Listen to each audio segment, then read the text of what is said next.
Hello and welcome to the stream. It is Wednesday, April 29th, 2026, and welcome to Monitor the Situation. So thanks for joining me. I wanted to go live a little bit early today than usual. I just heard, not that we have any, shocking developments in the Iran war yet today, but a few of the topics we'll be covering. The one I'm most excited about is the Alex Jones InfoWars. They're going off of the air tomorrow, so try to check them out on Rumble if you can. Follow Alex Jones on Rumble is the easiest way I'm able to listen to him. So he had Nick on today, Nick Fuentes, and then he also had Steven Greer discussing UFOs. So that was really cool. So I want to play some clips of that. I don't even know if the clips are out yet. We'll have to probably rewind on the stream for them to check that out. But then Candace and Laura Loomer, I hopped on X and I saw they're going back and forth. Loomer is not suggesting. What is she saying? I mean, I guess she's accusing Candace Owens' husband of driving under the influence in 2023. So we'll kind of go into that tweet. Fed Chair Powell looks like his time is coming to an end shortly. I think the DOJ dropped their investigation, so we'll kind of cover that and see who's in line to replace him. So, and then there was the court blocked some asylum policy. We'll get into that. Lakers play tonight, so that should be interesting. So let's just head straight into Twitter here. Let's see. Oh, here's my stream. Let's see how we're doing. Okay. Yeah, we're live. Okay. Sounds good. So let me see, make sure you guys can see me here. Looking at my screen. All right, so where should we start? Let's just refresh the feed. Maybe we should go to President Trump first, actually. Go to his Truth Social. Check that out. See what's new in Trump world. So his latest tweet, that I haven't refreshed it in a couple minutes, so let's see. Okay. Couple fresh tweets. 2 minutes ago. The United States is studying and reviewing the possible reduction of troops in Germany with a determination to be made over the next short period of time. Thank you for your attention to this matter. Wow, that's pretty big. So that's something we'll be looking up on X. Kind of breaking news. U.S. considering reducing troop size in Germany. I believe that's where we have, is Germany or Poland where we have the largest amount of troops over there. So it's got to be one of those two. And then President Trump's tweet 34 minutes ago. Today, 6-3 Supreme Court decision in the Calais case is a big win for equal protection under the law, as it returns the Voting Rights Act to its original intent, which was to protect against racial discrimination. Thank you, Justice Alito. Appropriate opinion. And then he tweeted this about Iran. Iran can't get their act together. They don't know how to sign a non-nuclear deal. They better get smart soon. And it's Trump. No more Mr. Nice Guy, so.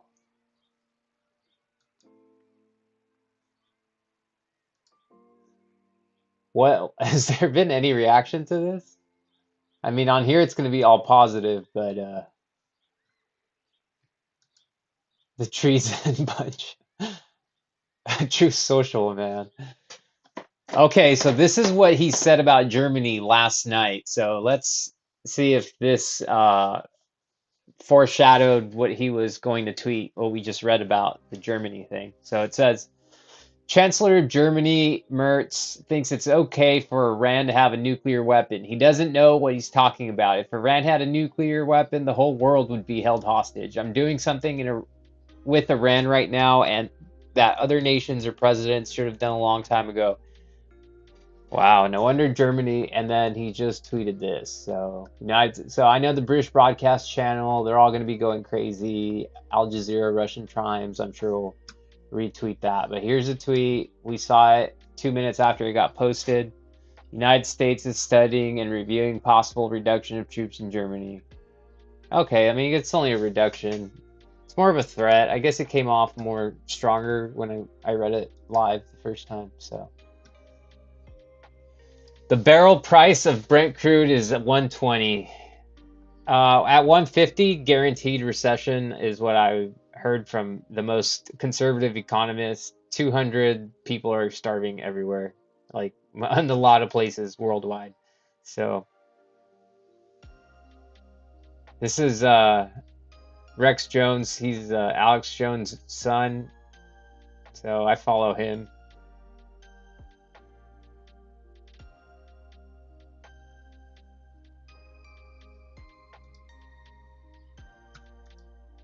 See if the Germany thing. So I don't want to go into the tick bite yet.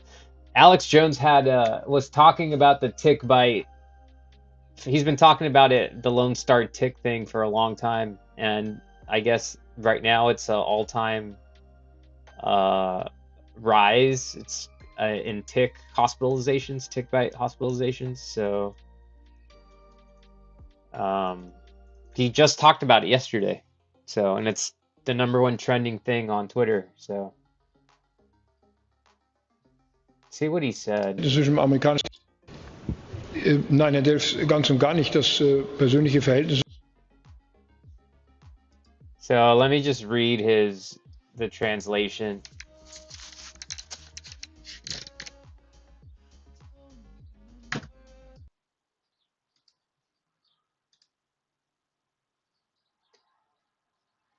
No, Mr. Delph, not at all. In any case, personal relationship between the American president and myself remains unchanged and good. We've just had doubts from the beginning about what was started there with the war in Iran, and that's why I expressed that we are suffering considerably in Germany and in Europe from the consequences. For example, the closure of the Strait of Hormuz. This has direct impact on our energy supply, it has massive impact on our economic performance, and therefore I urge that this conflict be resolved, and we are still in good conversation with each other. The German foreign minister just returned from New York this morning and reported a wide range of discussions, including the American government. So to put it in good speaking terms, we're still in good speaking terms. So this was yesterday that he said we're still in good speaking terms. So Mario Newfall's tweet. What is this? Topless feminist dressed as Hitler protested far right.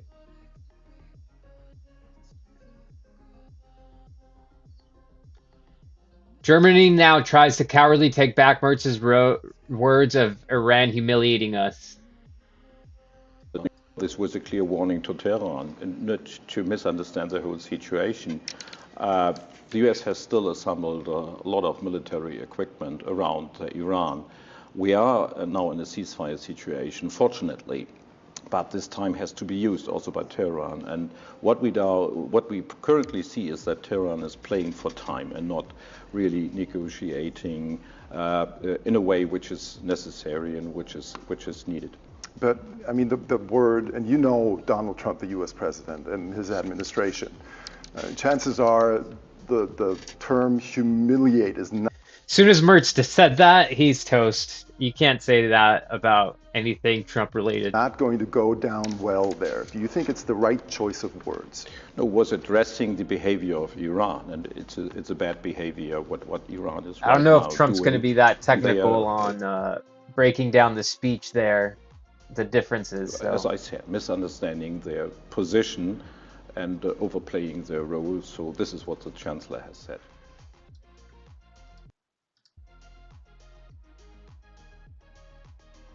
Yeah, they've been going back and forth. No wonder Germany's doing so poorly, economically and otherwise. Chancellor Merz says U.S. The Chancellor of Germany thinks it's okay for Iran to have a nuclear weapon. Oh, this just happened. No wonder Germany economically.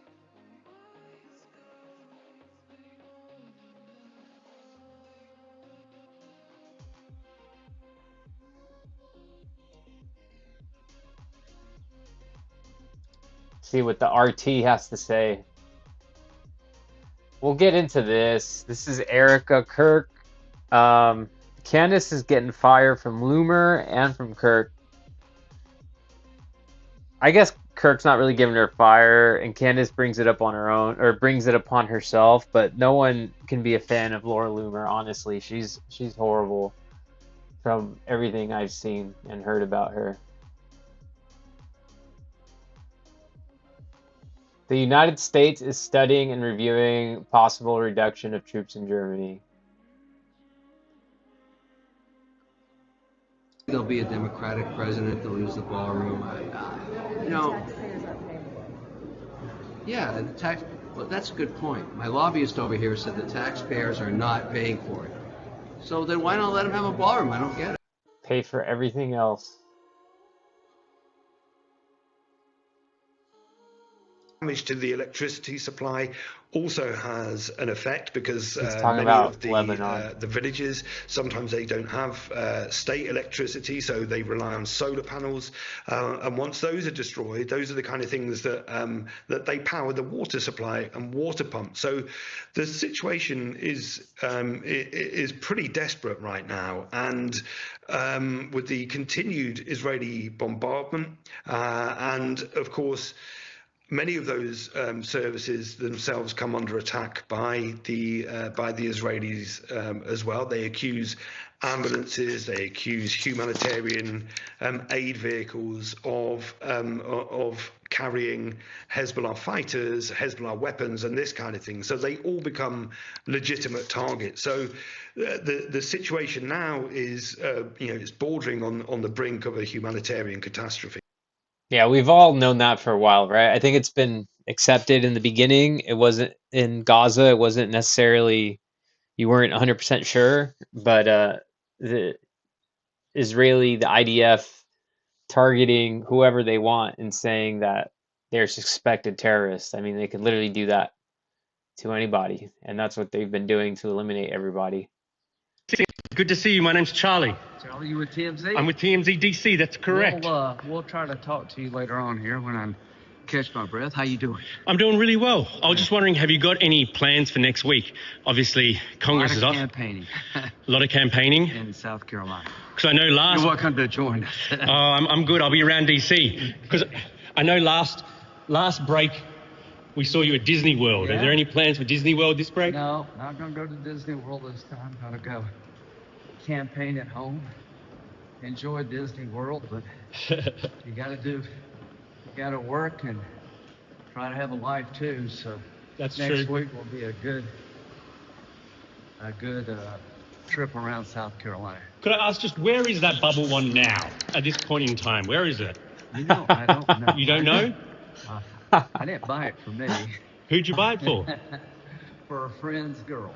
That's very nice of you, man. Well, one thing I've learned, I think we need competition for global guns because it was pretty high. Right. Did you understand all of the attention about the bubble one type thing, or did you didn't understand it? I don't really worry about stuff like that. I just try to live my life the best I can.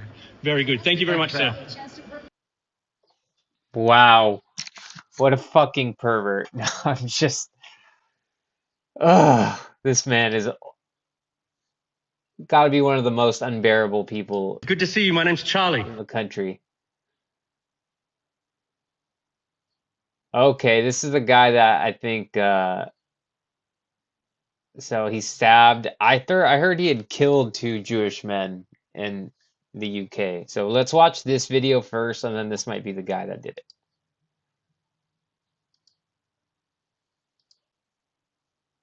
Get down on the ground! Down on the ground! Down on the ground! Step back! Him getting picked up. Jacket! Take the taser! Get on the ground! Detention of power! Detention of power! Drop the knife! Drop the knife!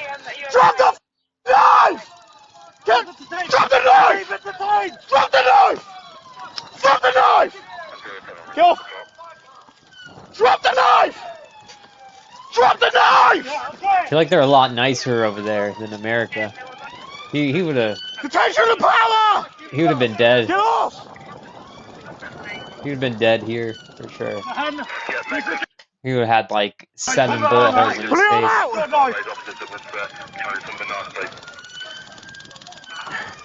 Put his arm up! Especially if he did it to a Jew. Forget about that. Suspicion of attempted murder. Should have presented in harm defense. Still mentioned when questioned something which you later on in court. And if you do so, maybe give another. Suspect detained. Suspect detained.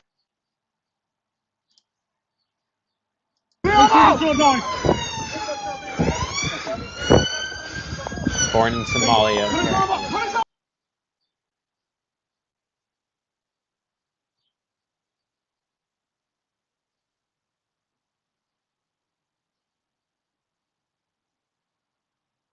Oh, so the people that assaulted Savannah, so of course the DOJ and the FBI, 3 people indicted for assaulting TP USA contributor Savannah Hernandez.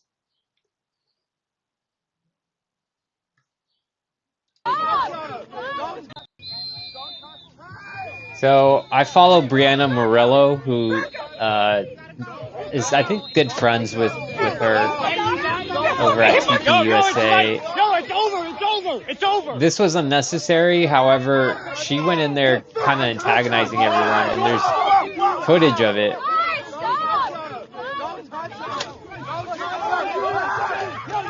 Oh, she got a punch in. That's nice.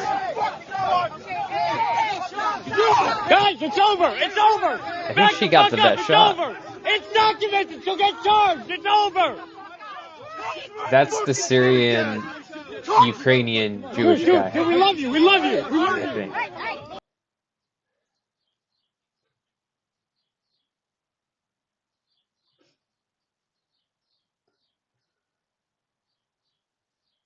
Is this another flotilla? So this is Israel intercepting another, I guess it said 58. What? Is there 58 ships or is it 58 people? Están diciendo algo. Hundreds of nautical miles away. An attorney debate who's considered white in the U.S. It's got to listen to this. TP the government action. The Arlington Heights framework exists precisely for the purpose of sussing out whether impermissible racial considerations were were impermissibly in the mix. Isn't it the case that TPS was terminated for quite a list of countries? I can't seem to find the particular page of the transcript where the district court goes through them all. And yes, none of those is a Nordic country, and I don't like dividing up the people of the world arbitrarily into 3 racial groups. But you say they're all non-white, and that's the distinguishing characteristic. That is the distinguishing characteristic that the district court held. But I would emphasize, Justice Alito, that. But do you think that if you put Syrians, Turks, Greeks, and other people who live around the Mediterranean in a lineup, do you think you could say those people are that all of them, are they all non-white? I understand that Syrians, I think, may be classified as white for purposes of the State Department. I think or for under certain government, certain government programs. But again, I think race is, I think, you'd have to poll the public to know what they think the race of a Syrian is. I certainly think they're not white. Poll the American people? Well, do they think Syrians are white? I wouldn't think that most would, Justice Alito. Really? I really don't. How about Turks? I honestly haven't considered what racial component I would sort Turks into. How about Greeks? I don't know the answer to that either. How about Southern Italians? Well, certainly 120 years ago, when we had our last wave of European immigration, Southern Italians were not considered white. So I think our concept of these things evolves over time. How about Spaniards? I think same answer. About 120 years ago, I don't think they were considered You white. have a really large, you have a really broad definition of who's white and who's not white. As I said, I don't like dividing the people of the world into these groups. I understand. I would say that even under this court's rationality jurisprudence, if you look at cases like Moreno, it is not necessary for us to get strict scrutiny to win here, because irrespective of how you do the classification at issue here, under those courts, under those decisions, under those precedents. All right, so that was interesting dialogue of an unpopular to hear. group is a sufficient. Pete Hegseth said today that the $1.5 trillion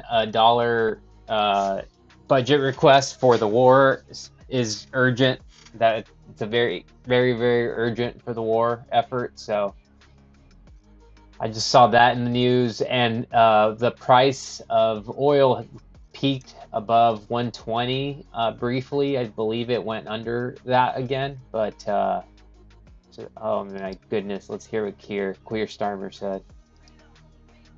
Held a Cobra meeting, bringing together all the relevant partners, including the Home Secretary, the London Mayor, the Metropolitan Commissioner, to coordinate our response and to look at enhanced security. I've also spoken to CST. There is enhanced funding. Gotta speed this guy up.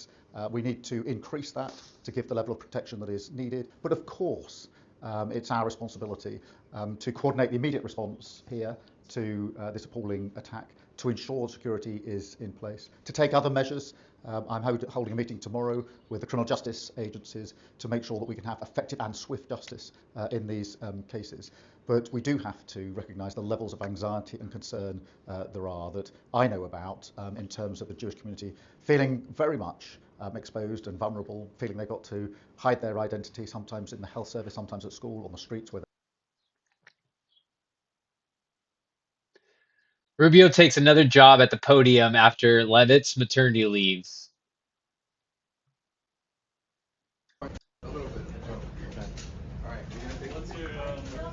What's my joke? Oh, about how you do everything?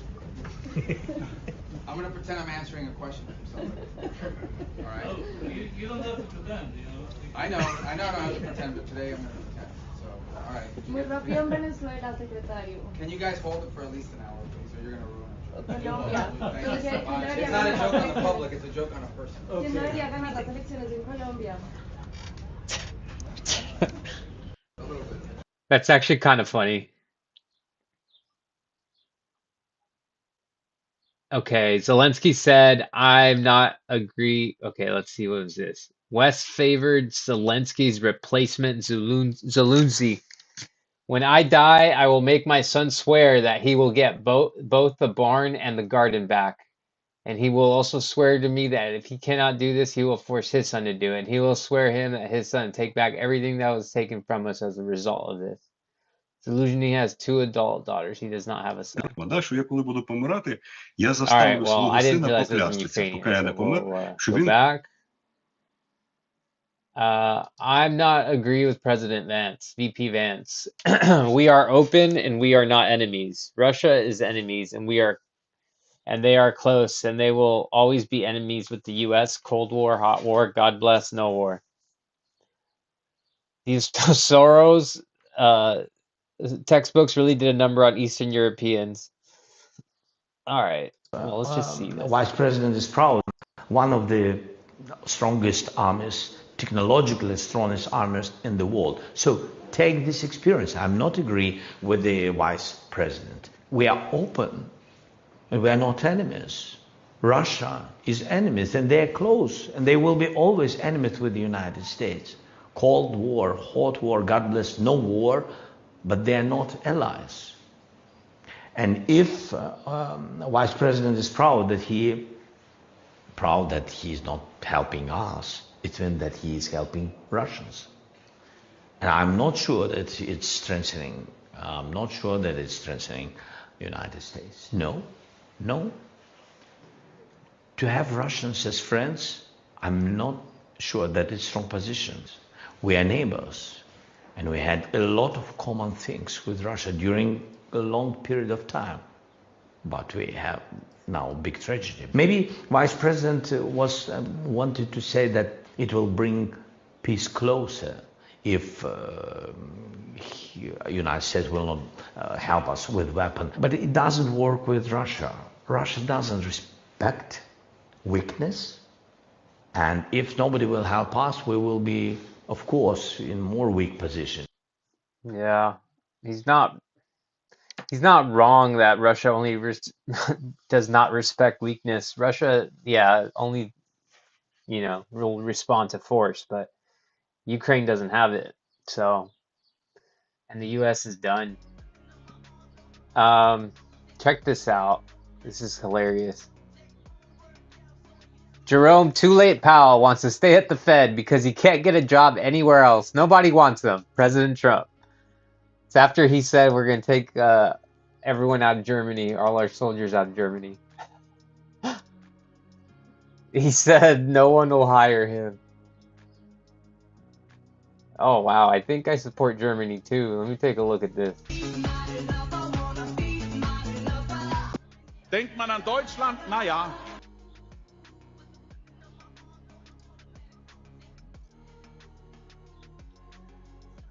This random Twitter user says, why this obsession with U.S. troops in Europe? Ukraine can fight off Russian invasion in 4 years. Why can't Germany do the same or better?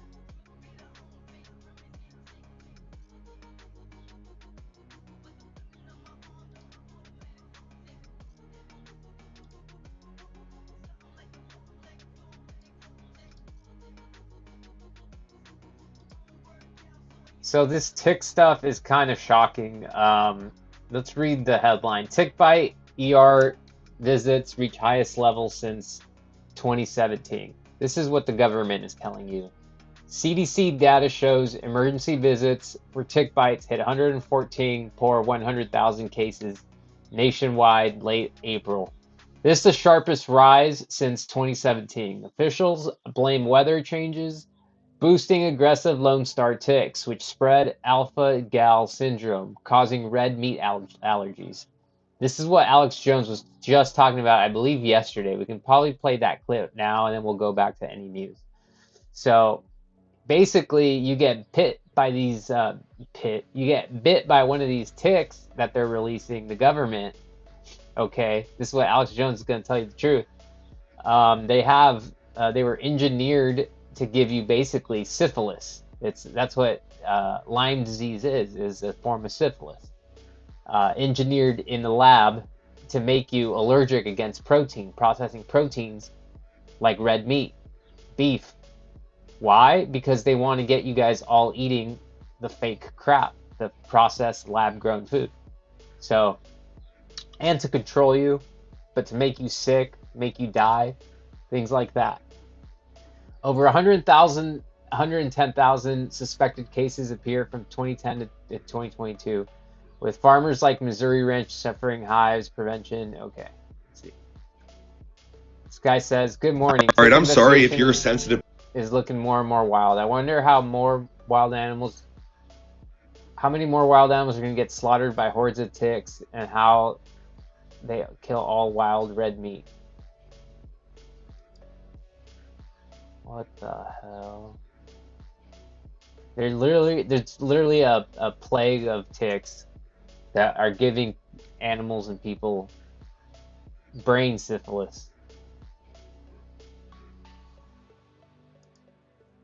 Person, but this needs to be talked about. You guys need to share this video. This is obviously a dead moose somewhere in Canada, I believe, and it is just covered in thousands of ticks. This is the reason why it has died, because ticks will suck the blood, and when there's that many, there you go. Crazy. Now, I'm no expert, but I grew up in Canada, and I used to be out in the forest. I literally had a forest out back. I used to be in the forest all the time playing manhunt with my friends. We wouldn't even look for ticks. We'd never even check for them when we come home. If you got a tick, it was a very rare thing. And now we're seeing animals with tens of thousands of ticks on them, just covered head to toe. If you guys think that this is just a natural process, You're not very smart. And the timing of this couldn't be any better. You know, it's interesting that Big Pharma is coming out with vaccines for Lyme disease and, you know, all this stuff to combat the ticks. It goes even deeper when top scientists at these companies go on air and talk about how they can bioengineer ticks to make us allergic to red meat. Have a listen. So possibly we can use human engineering to make it the case that we're intolerant to certain kinds of meat, to certain kinds of bovine. I hadn't seen this video yet, but this is basically what Alex Jones has been talking about for years. Not to keep harping on him, but I mean, literally, I was listening to it yesterday when I was at the gym working out, and he's spent an hour talking about these damn ticks. And I'm like, who cares? It's really not that big a deal. And literally, this is what's happening. So Bovine proteins. And there's actually analogs of this in life. There's this thing called the Lone Star tick, where if it bites you, you'll become allergic to meat. I can sort of describe the mechanisms. This is what they're talking about right here. These microscopic fucking ticks that are just outbreaking all over the United States. You guys think that this is a coincidence, huh? Do you think this is fucking normal, guys? Or do you think something else is going on here? Create the problem and the solution on repeat over and over again. Biological warfare, the same thing that we saw in 2020. That's what you're seeing right now. And I'm so sick of these Satanists that control everything, that poison our fucking air, our water, our food supply, that are releasing these ticks. I'm sick of these people. So when you guys are down to get together and overthrow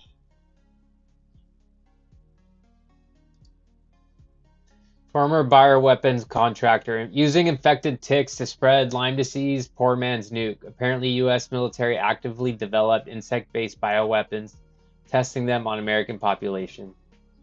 Ticks as a bioweapon weakens the population, overloads medical resources, and doesn't destroy infrastructure like a nuke would. I spent 15 minutes taking these ticks off my clothes.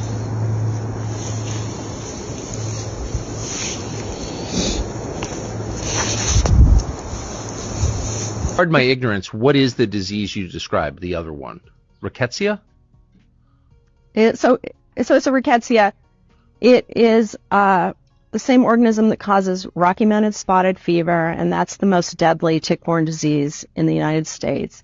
It also was a germ that was being weaponized by the U.S. military at the time, and they tried to stuff it in ticks. I mean, so what is tick weaponization? So in the interviews with Willie, what he said was, I spent over a decade in the biological weapons program, a contractor to Fort Detrick, working on weaponizing fleas, ticks, and mosquitoes, trying to mass produce them, stuffing fleas with the plague, stuffing mosquitoes with deadly Trinidad virus, and then stuffing ticks with either deadly or incapacitating diseases like relapsing fever, Venezuelan equine encephalitis, rabies, leptospirosis, which is another spirochete.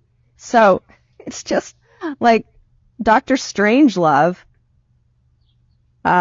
trying to make new diseases, mixing bacteria and virus in ticks with the intent of, this is the perfect stealth weapon. It's poor man's nuke. You drop these insects on an enemy. It weakens the population. It ties up the medical resources, but doesn't destroy infrastructure like a nuclear bomb would. And in one report from a bean counter in the military, they said tularemia, which is tick-borne tularemia, also rabbit fever, we can kill 10,000 people at $1.33 a life. So anyways, it was just, there was more to tick-borne diseases than we realize. And all right, that's extremely concerning. We're going to keep looking into that, but check out Trump's latest tweet. Maybe I'm reading it wrong, but it sounds like he's literally admitting to taking equity in Intel, and he's congratulating himself and all the other wealthy people that have Intel stock, that have enough of it to make a lot of money. So Intel stock continues to rise. He's talking about Intel stock, okay? I don't know why he's talking about stock, tweeting about it as a president. Intel stock continues to rise. I'm very proud of the company that I am responsible for making United States of America over $30 billion in the last 90 days on that stock alone. There are others that likewise I have been very successful with taking pieces of the equity for support. I have been very successful with by taking pieces of the equity for support. Okay. Corruption. Congratulations to Intel on doing such a great job, and more importantly, congratulations to the people of the United States for making such a good investment. What the hell is he talking about? He's just bragging about how much they're stealing, how much money he's making. It's kind of crazy. Even bees are being found to have ticks now.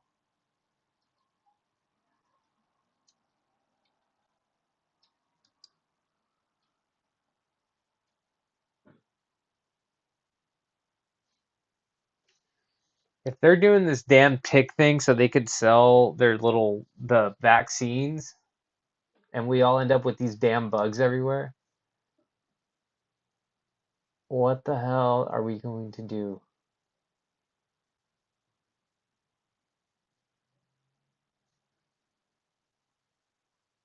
New version of COVID is here. I'm sure you have all seen the recent news of the new Lone Star tick outbreak. And if you didn't know, it's a common and aggressive species of hard tick. The spread has been one of the craziest things to see unfold. The Lone Star tick causes alpha-gal syndrome, which is a life-changing delayed allergy to red meat and sometimes dairy. Triggered by the sugar alpha-gal in the tick's saliva, reactions can occur in 3 to 6 hours after eating and may include hives, swelling, and anaphylaxis. And this can affect people from even a single bite. You may say the timing on this is very bizarre. A tick that makes it to where people won't be able to eat red meat or dairy, while at the same time the government is releasing fake meats that are bioengineered to steer people away from natural food. Literally and what this we're is where talking the about. fun kicks in, because Pfizer, yes, you remember that name, is actively developing a Lyme's disease vaccine candidate with plans targeting potential availability around 2027. We can all thank Bill Gates, and also let's have fun. There's no way. If Bill Gates and Pfizer do this, this will break the American people finally.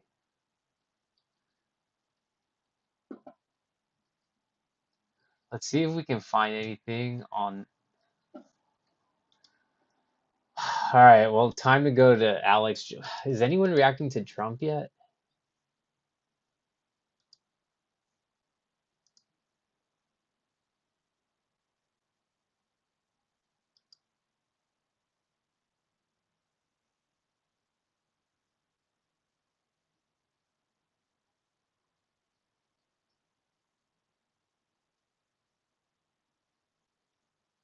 Investors in this company, okay? Because if you're investors, you're shareholders. If you're shareholders, you get to spend some time with the CEO and you get to help steer the direction that this great state is going. Y'all, my friends, Byron Donald. If you're donors, you're shareholders. Wow.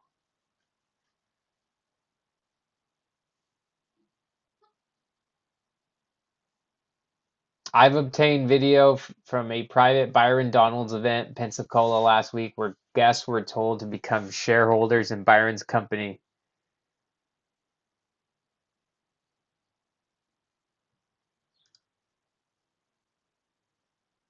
Crazy. Fishback got that.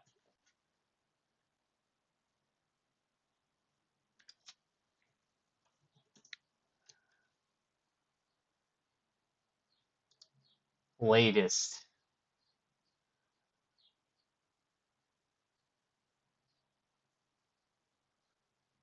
You know what? The RT has to have posted it by now. Just want to see if anyone else thinks that's weird too. I mean,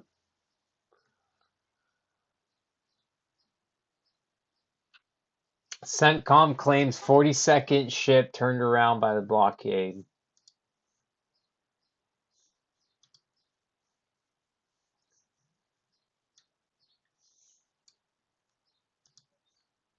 So as far as the war goes, which ship was it? It was the USS.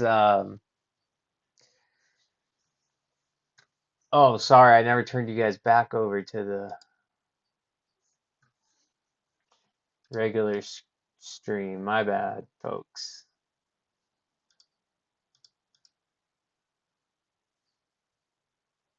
Tiffany Fong said, when you go out to eat with your parents, do they pay or do you pay? I would pay normally. NASA's headquarters out of D.C. once the lease is up. States like Texas, Ohio, and Florida. Well, the best man to tell you that is the man standing right over here. You heard that question? With those beautiful ears of yours? Those he's got beautiful great hearing, ears. You know, he's got super hearing. Trick of the trade, sir. Are you considering relocating NASA's headquarters out of... Why would Trump say that? That's fucked up. It's really funny. You them. This shit right now. Huh? Bro, don't put your hands on me, Jay. She wants to talk to me much. She wants to talk to me much. You too close though. You're too close though. That's serious. This is my turn. I gotta put this camera my word. Yeah, if you want, mate. If you fucking want, bro. I got the switch. You don't have Instagram. Look at this shit. How can I get in touch with you then? This shit right now. Huh? What? Bro, don't put your hands on me, Jay. She wants to talk to me much. She wants to talk to me much. You too close though. You're too close though. That's serious. This is my turn. I gotta put this camera my word. Yeah, if you want, mate. If you fucking want, bro. I got the switch. You got the switch, bro. You got the switch, mate. You ain't gonna use your switch, are you? I'm gonna use that switch. No, you ain't. About that. It's my hood, fam. No, you ain't gonna use your switch, bro. Why? I'm gonna kill you. No, you're not gonna kill me. You ain't gonna kill me. I swear to God. No, you ain't. I kill crackers. I hate white people. Get away from my face. You hate white people. Why'd you hate white people? Why'd you hate white people? Smell like shit, man. What, you hate white people? I hate you. Alright. I don't care where I'm at. I know if I gotta put this camera down. You know what it is. Yeah, you scared? You hear me? You scared, man? Niggas don't know what y'all did. You're not on coke. You don't have Instagram. Look at this shit. How can Footage had surfaced of Ed Matthews being threatened by a group of thugs after he attempted to rescue a girl they had kidnapped.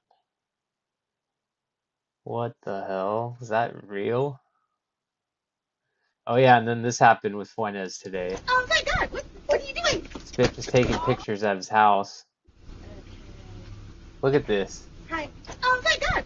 What are you doing? Get the fuck out of here.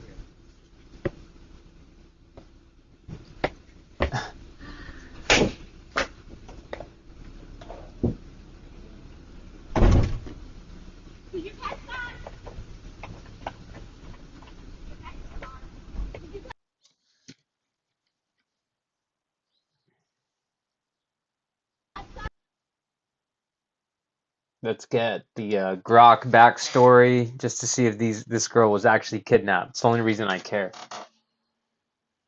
Intervening in Miami with a girl who appeared to be impaired, distressed.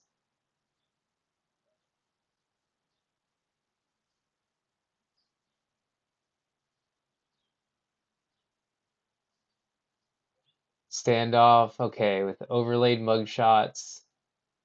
The post claims actual kidnapping and rapid 25-year. No credible. Okay. Crazy. It's Miami. Damn, women are stupid as fuck, though. They don't know what they're getting themselves into with these fucking Our criminals. message to the Americans, my message to honorable gonna get Americans, fucking our message slapped around and used. to the Americans, my message to honorable President Trump is that he should recognize the big difference between real Jews and false Jews. And if he wants to help Jews, the help is to destroy Israel totally. That's the biggest help. And for the American people, we will say also same thing. Please recognize the difference that this terrible state is not a Jewish state, and it's not a help for the Jews.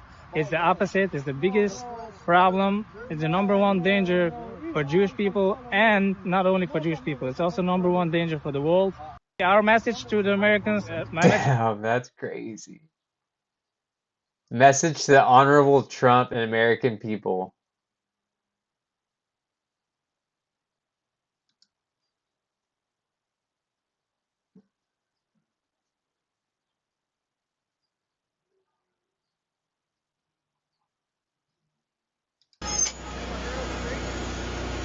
Ever thought about getting your ass off the weed eating? All you do is mow and run your mouth.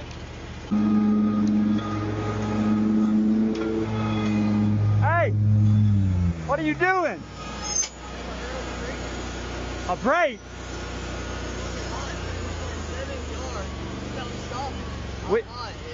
We don't do breaks around here. We got yards to do. I get paid by the hour. I'm gonna see her for 2 more minutes. Dude, just get up. You're not even close to being done. You ever thought about getting your ass off the weed eating? All you do is mow and run your mouth. I mean, hey, I've worked to be at this part. I don't know. I don't know what to tell you. I hire you to do this. I don't care. I need a break. Get out of my face.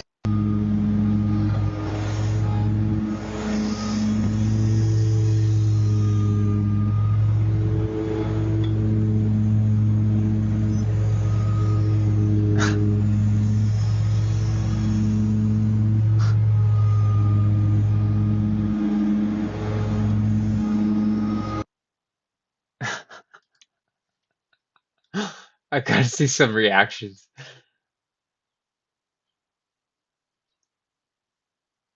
To weed eat while he drives the mower.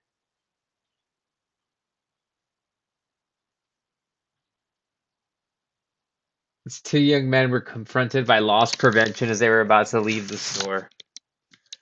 Let me make sure I didn't just mute the mic because I've had that problem before. Yeah, we're good. Okay. They were eating food sold by the pound as they were walking around the store and didn't pay for it. What the hell? Crazy. Hey ladies, I'm with loss prevention. Did you know that food sold by the pound that you ate? Mm-hmm. So you didn't pay for the food then? This food right here that you threw in the trash, you were eating all throughout the store? That was her. I saw both of you eating. Okay, I'll go pay for it right now. So here's what we're gonna do. You're banned from Whole Foods for a year, both of you. That's fine. Can you grab a picture of them for me? I'm so sorry. It is what it is. I'm sorry. We're gonna take a picture of you. Okay. We're gonna circulate it within our internals. Like I said, 1 year. You're gonna be in handcuffs and you'll go to jail for theft. Okay? So this is your Today? warning. No. In the future, if you Okay, come back. that's fine. I will. You guys are being video and audio recorded right now, the whole time. That's totally fine. I will not. I won't Get a even picture? go ever Okay. again. I Alrighty. promise. Thank you. You're You welcome. guys are free Have to a go. nice day. Thank you. So just banned for a year. I literally won't ever. Any Whole Foods. That's fine. Okay. Yep. Okay. I'm so sorry. It's okay. We all make mistakes. It's Just okay. don't do it It was- again. and I'm Because so normally we're not, you know. No, I know, but Like I said, sorry. yep. I don't remember seeing her with that hydro flask either earlier. Damn, kids are out of control, man. The kids, they're not even kids though. They're just people that think they just have no respect, man. They think everything belongs to them. It's like go work a day in your life.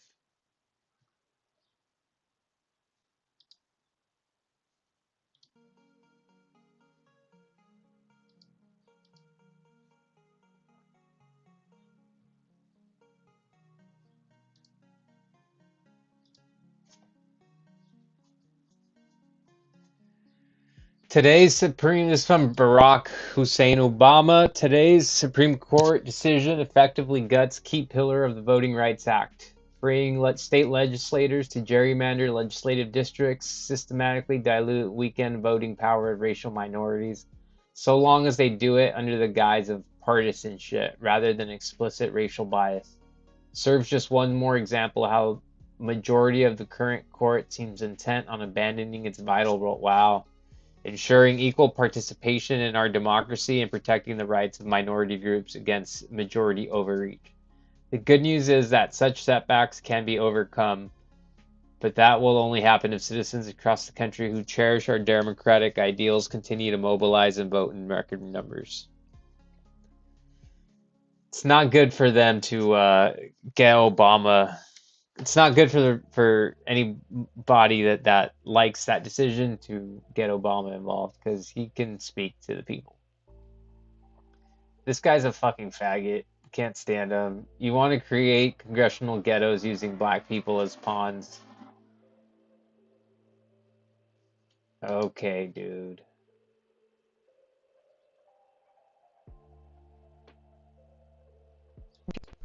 Good morning. Okay, so this at first blush here is a win for the plaintiffs who were not black plaintiffs. They were non-minority voters who challenged this decision.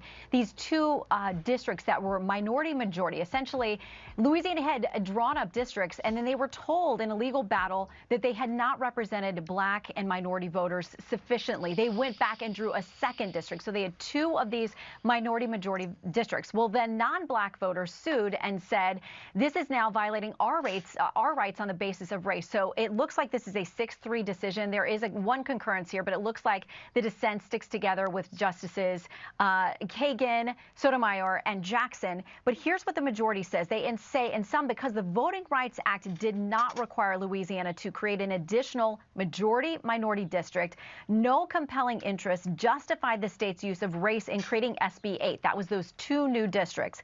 That map is an unconstitutional gerrymander, and its use would violate the plaintiff's constitutional rights. Now, this opinion is almost 100 pages long, so we're going through to see if it says something more broadly about the Voting Rights Act. That had been the fear on the left, that somehow this decision, if it was favorable for those challenging these maps, that it would somehow do a big chunk out of the Voting Rights Act.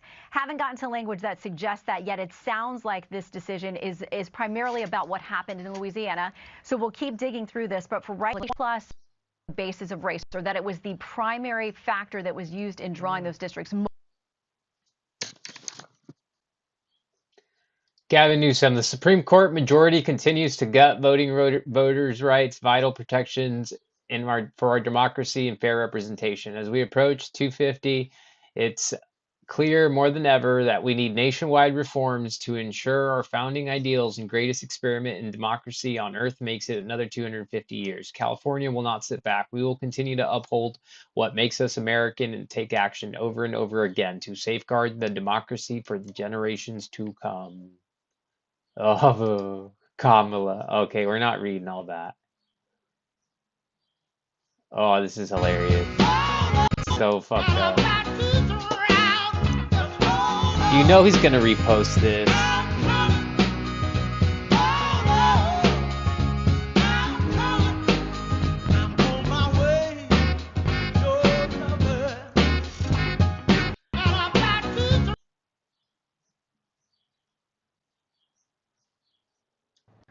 Huge decisions today in Florida, decisions made at the Supreme Court, but people got to get in there and fight for that. Remember, DeSantis got nothing but grief for this and going 24-4 in Florida.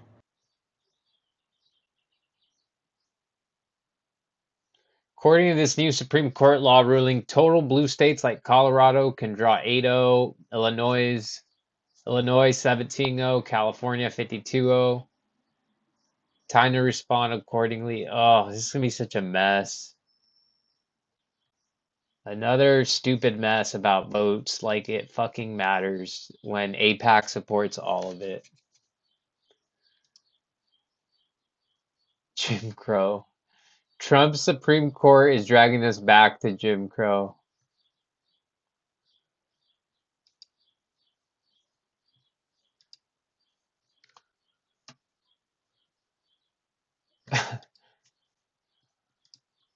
Jerome, too late, pal. Hey, pal, at all? No. Don't you ever feel sorry for Jay Powell at all? No, I don't feel sorry for Jerome Powell. He's worth over $200 million. Who I feel sorry for is the Americans who can't get a mortgage because interest rates are at 20-year highs. I feel sorry for the fact that they can't start a family, they can't grow a family, they can't buy a home. I feel sad for the single mom in East Baltimore or in East Cincinnati who can't get a credit card because Jerome Powell is trying to undermine the President of the United States. I'm sorry, Stuart. I don't feel sorry for a man who is using his political position to undermine the duly elected President of the United States. Jerome Powell, one, needs to lower rates, and two, needs to open his meetings up. Our founding father, Stuart, would be appalled to learn that a secret group of... It's probably good for him that I already know who he is, you know? I mean, he's becoming a big name. What does it say? Super controversial chick being red pill icon because she's literally...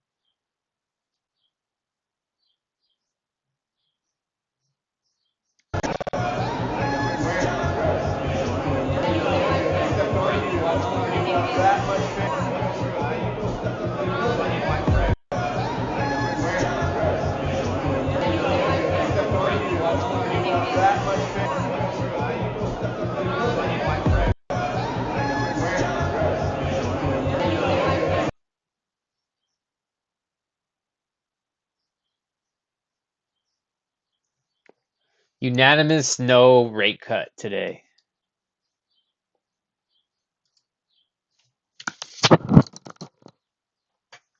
There's no sound? Okay. Well, that sucks. Working on.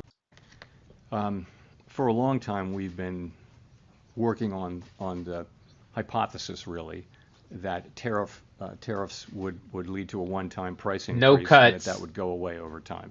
In other words, that there would be no further change, so measured inflation wouldn't reflect that higher level going up more and more.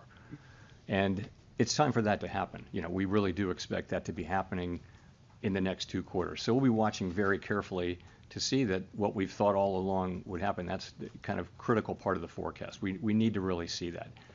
With energy, it's so hard to say.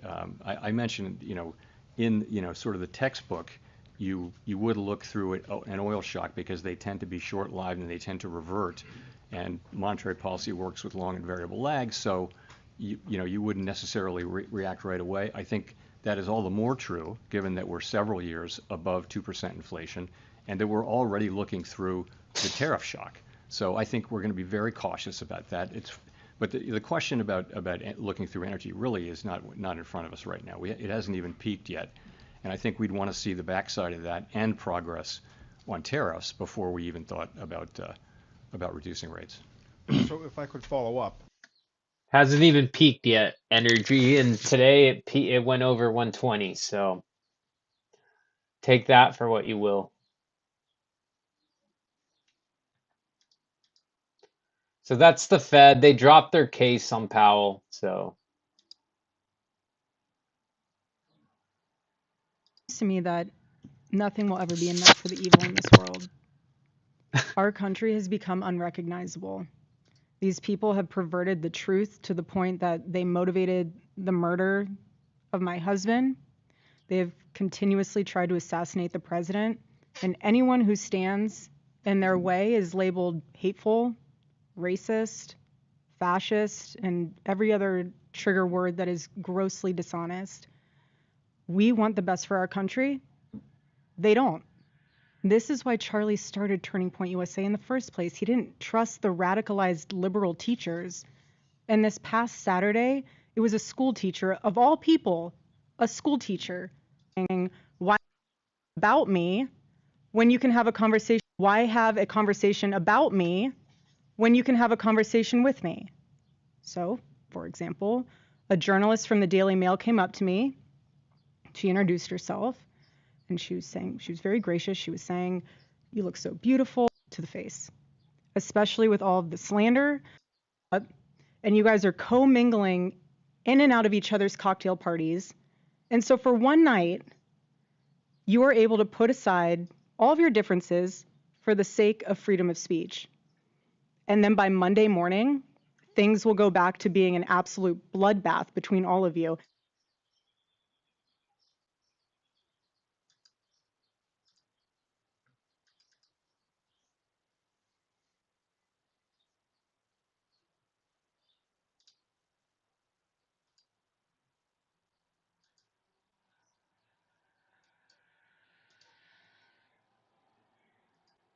Of the opposing outlets to one another. So you have one table here that's Politico, and another table here that's Fox, and another table here that's WAPO, and you're all crammed together, elbow to elbow. And to make the night even more of a spectacle, every single 10-person table had 10 bottles of wine. And the president of the White House Correspondents Association, she did a great job of trying to make the evening have that feeling of Americana. You know, we were in a room celebrating freedom of speech, of shooting. These journalists are using their phones to find moments to capture for clips. They were so able to teach children by day and then attempt to murder the president of the United States by night. She's blaming teachers? And in his manifesto, he starts by contextualizing himself by saying, I am a citizen of the United States of America. And while we may have big problems with illegal immigration in this country, I have to tell you, we have an even bigger problem when it comes to the systemic indoctrination and radicalization of our own citizens. This is what got my husband killed. This is what has led to 3 legitimate attempts on President Trump's life. And I can speak firsthand to that unbearable toll that this must take on our First Lady. There has never been a president who has faced this many assassination attempts in Americans' entire history. And after each one, the reaction from the far left has been, at best, a shrug, and in some cases, a sick disappointment that the shooter was unsuccessful. We are all human beings.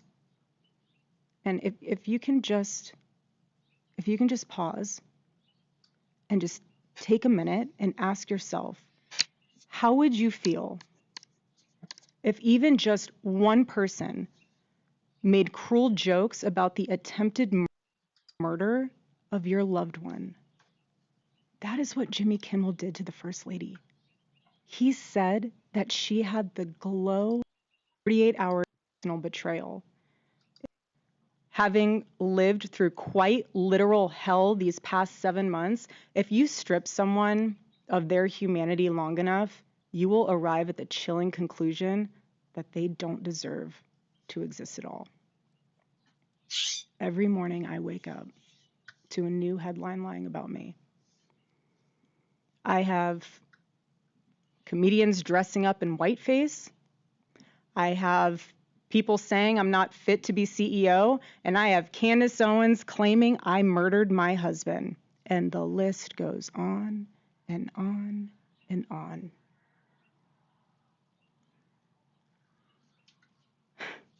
There is a serious epidemic of dehumanization plaguing this country.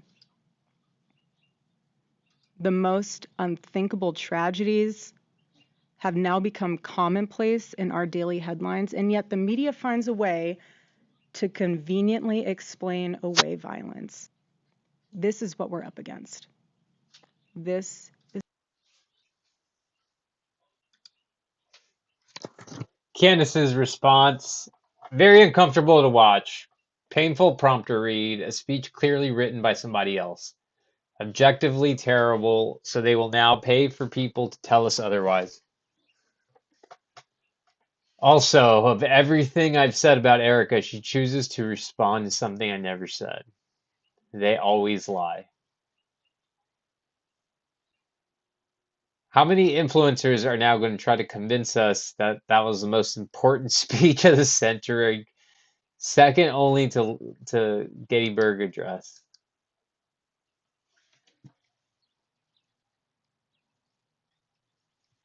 Birds right outside my window having a fight. And then check out, I saw Julian Tory. If EK, let's just call her that, if Erica Kirk truly is a grieving widow and not actually a bad person, which is now becoming harder and harder to believe, then somebody around her who cares needs to tell her the following. Her disposition is totally unlikable. Her delivery is completely untrustworthy. Every time she opens her mouth, she digs herself in a bigger hole. I'd rather not tell a widow how to grieve, but I would advise wannabe AstroTurf CEO to go home and spend some more time with her kids. Yeesh.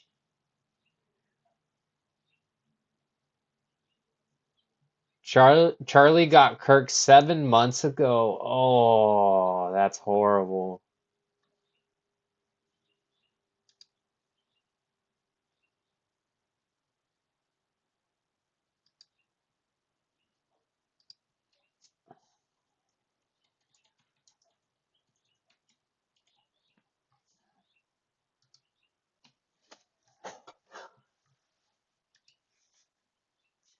I had to.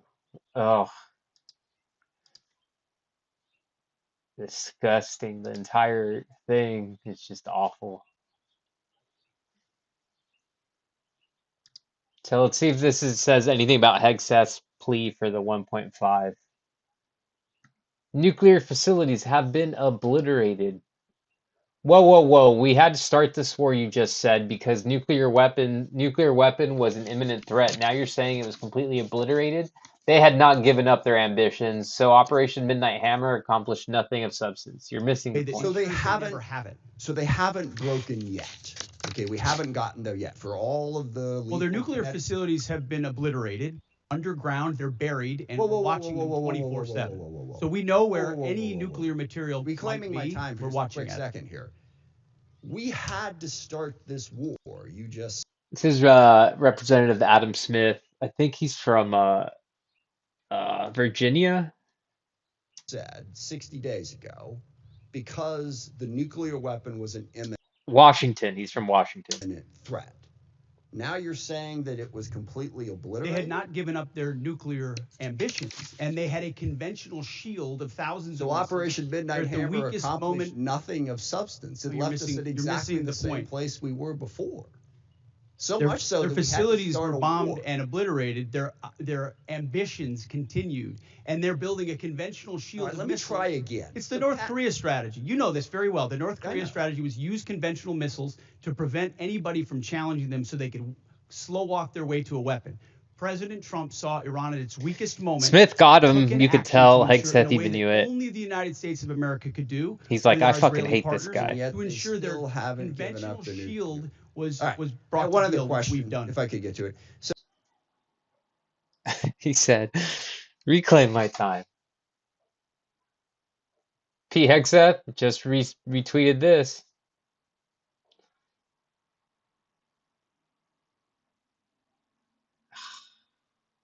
Another time Hegseth looked So bad. do you call Iran closing the Strait of Hormuz winning?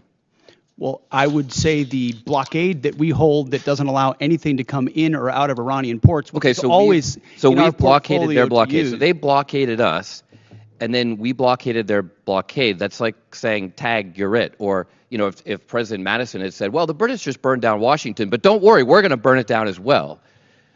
So do you call Iran closing the Strait of Hormuz winning? Well, I would say I think we can just, I don't even have to do any talking. You can literally just listen to this. was our concern that something. I'm going to pause you there. I'm going to give you a chance. Absolutely. Secretary, But I'm going to you're give you a disparaging chance. me that I don't care. I'm about asking the you whether you passing think they're of- liars or not. You That's what I and asked you you. are disparaging me that I don't care about the passing of our troops. Nope. That I asked think if you our thought troops they're are- liars, Terry. That's disparaging and reclaim my smearing time. in every way. Nobody cares more Gentlemen, about the fate of our troops. Nobody cares Mr. about the Mr. health of our troops. Mr. Secretary, Nobody wants to bring them all hope Mr. more than Secretary, I. I understand, but he controls the time. He controls the time. You get to control your answer. And the gentleman's ready. If we're allowed to answer. Mr. Chairman, thank you. Secretary, my question was clear, whether you thought they were liars or not. You don't seem to want to answer it. We can move on.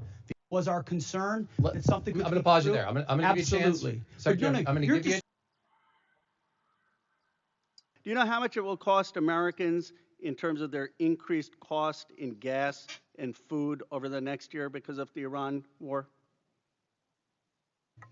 I would simply ask you what the cost is of an Iranian nuclear bomb. I'm going to give you that I opportunity. would simply ask you what the. Yeah, You're but playing gotcha sir, questions sir, about no, it's domestic not. things. I'm not. You're saying it's a gotcha question to ask what it's going to be in terms of the increased Why cost won't of you gas answer what and it food? costs to prevent Iran from getting a nuclear I bomb? give you that, sir. But let me. What if you would could it just cost? ask my What would you pay to ensure Iran doesn't But get a nuclear can you- bomb? Do you, What would sir, you pay? I reclaim my time. Do you not know? You had no one do the analysis of what the increased cost of gas and food on the American people are going to be? What is the cost Let of me- Iran let me give holding you the that number. strait at Let me issue give with you the nuclear number. weapons? Do you know how much it will cost Americans in terms of their This can't be real. Do you know how much it will cost Americans in terms of their increased cost in gas and food over the next year because of the Iran war? I would simply ask you what the cost. At this point, you're saying that your operation is preventing a nuclear Iran. Will you acknowledge that there is an economic cost to the American people for doing what you believe is necessary to make Iran denuclear? Will you acknowledge the economic cost?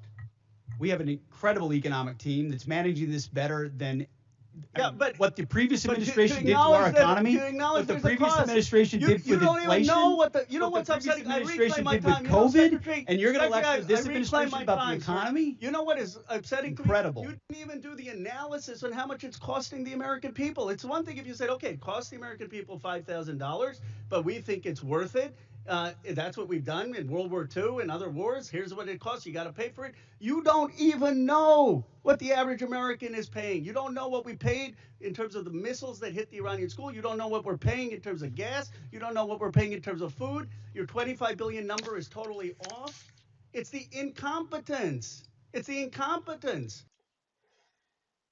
That last part, incompetence. Don't talk about his wife. Mr. Secretary, did you consider this risk? Of course, this department has looked at all aspects of this risk. And So then because why did you this send the department looks, minesweepers, the only minesweepers we had in the Gulf, to Singapore weeks before the war started? we have lots of capabilities that you may or may not be aware of at the classified level. Okay, and so, to deal with by the way, would mines the that Trump we're- class battleships have helped with this? You're talking about a Minesweeping. prospective future battleship, which we welcome in the fleet. Okay, so you're supportive of the battleships? Yes, sir. Okay. Mr. Secretary, did you consider this risk? Of course, this department has looked at all aspects of this risk. And So then because why did you this send the department mines- Mr. Hegseth, I stand by what I said last time you were here. You were incompetent then, you're incompetent now, and you're the gift that keeps on giving when it comes to incompetence. With that, Mr. Chairman, I yield back. Gentleman yields back. Chair, Other than that, I'm doing good. Thank you. I can't disagree with that guy. Can't disagree with him. So, it looks like he's correct. Oh, did Tucker interview Marjorie Taylor Greene? Oh, I forgot to tell you about the president meeting the king also. Okay, so this will be on tomorrow. Okay, great. So we'll have something to watch later. In addition, something that we need to watch. I haven't actually heard the part where, so I guess he got standing ovation.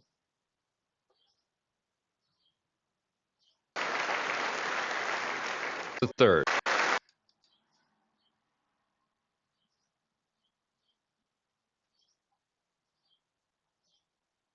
Together we can meet the challenges of an increasingly complex and contested world. And speaking of submarine alliances, there was one particular AUKUS predecessor, launched from a UK shipyard in 1944, that served for the majority of her life attached to the 4th Submarine Squadron in Australia, playing a critical role during the war in the Pacific. Her name? HMS Trump. So tonight, Mr. President, I am delighted to present to you, as a personal gift, the original bell which hung on the conning tower of your valiant namesake. May it stand as a testimony to our nation's shared history and shining future. And should you ever need to get hold of us, well, just give us a ring.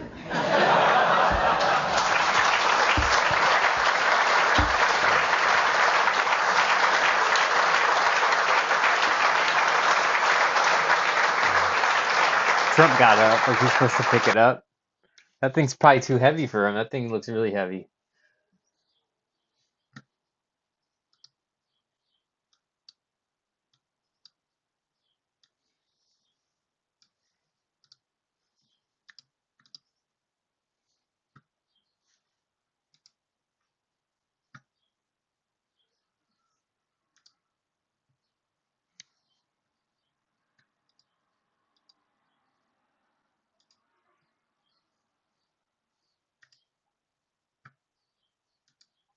Sorry, folks. I like got locked out. I couldn't find the screen. Sorry.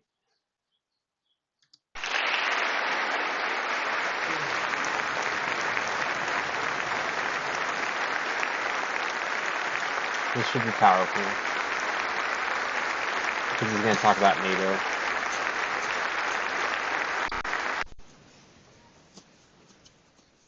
In the immediate aftermath of 9/11, when NATO invoked Article 5 for the first time, and the United Nations Security Council was united in the face of terror, we answered the call together, as our people have done so for more than a century, shoulder to shoulder, through 2 world wars, the Cold War, Afghanistan, and moments that have defined our shared security.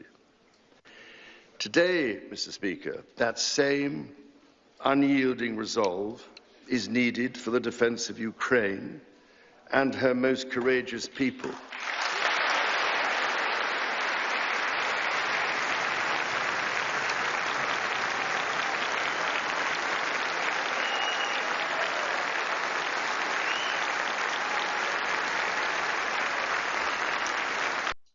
So he said it for Ukraine, I guess. So yeah, Trump had they had the dinner last night too. So I'm not sure what their schedule is for today. I wonder if there's I guess I can look into that. Let's see.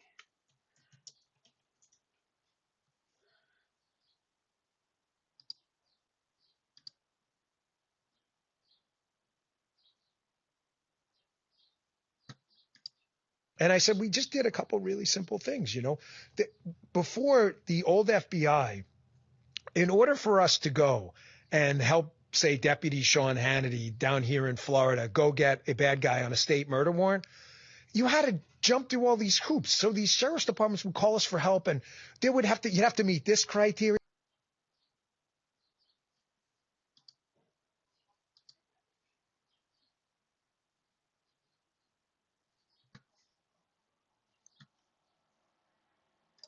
I'd agree with that. I think you can probably live a happy life.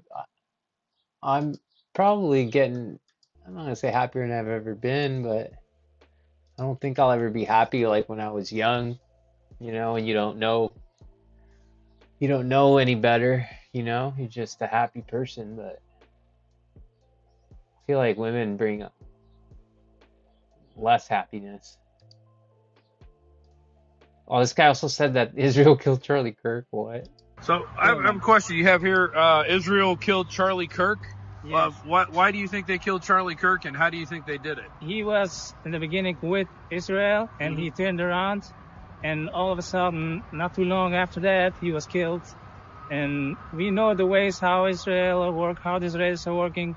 We know them very well, especially my friend here, which he's from Jerusalem, and he was always demonstrating them, and he just ran away because he was afraid for his life. And that's how they do it to everybody who's against them, and that's how they do to all politicians in the U.S. Whoever is standing up and talking against them, they will make sure that he's losing the votes. He's getting kicked off of his position. Right. So since that was the story with Charlie Kirk before, that he turned around and started talking not in their favor, and he was killed right after that. We know that it was them. We know it for sure. These guys are gonna get killed if they're really speaking out.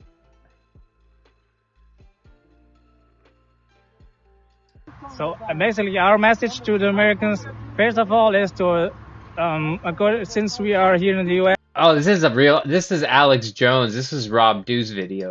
We have to honor the officials. So I'll say that Alex Jones. The state of Israel must go down, down. Always them. Your feeling is that had their heads. Why to do that? And the Alex Jones story. Holy crap! Rob Dew had a full interview with him. We can't watch that. I'm sure it'll get flagged and taken off YouTube right away. Probably. I don't know. So we can't really watch that, and it's 36 minutes long. It's too long, but let's go to Alex and see if we can find some of the Nick Fuentes interview.